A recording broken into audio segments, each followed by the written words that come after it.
You're trying to reassess with some of these teams. That's the hard part. When I pick my people go, what do you factor in? A lot of it is schedule. I want to know where you are in December. I want to know, can you have home field advantage? Are you going to dominate your division?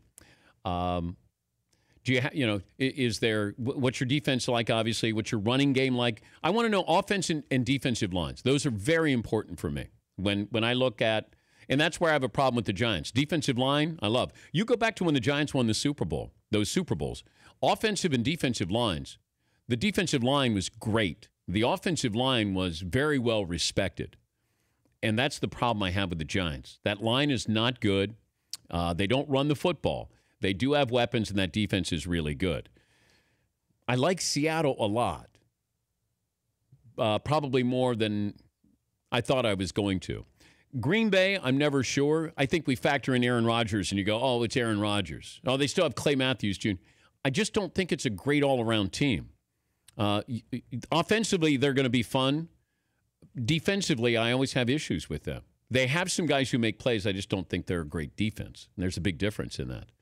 Seattle's going to load up for, one more run here. And New England, obviously, it's rare when a Super Bowl winning team actually gets better than the previous year. But I think they did. They got better. Because normally you'll get guys who want to get paid and they go to other teams. New England got better in the offseason. I love Pittsburgh's offense. If Le'Veon Bell gets back into camp, I love that offense. That could be as good an offense, as much fun as any other team in the NFL. Goes back to defense. How good is that defense? And when you think of it, how many teams have a legitimate chance of winning the Super Bowl? 5, 6? Maybe? But you can't have that team. Carolina came out of nowhere and went 15-1. But I think that's because they were in Carolina, and a lot of people just missed that Carolina did have some pieces there. They had good running backs. Cam graduated and became the MVP. You had some wide receivers. They did it without Kelvin Benjamin, when you think about it. But the defense was good. Linebackers were good.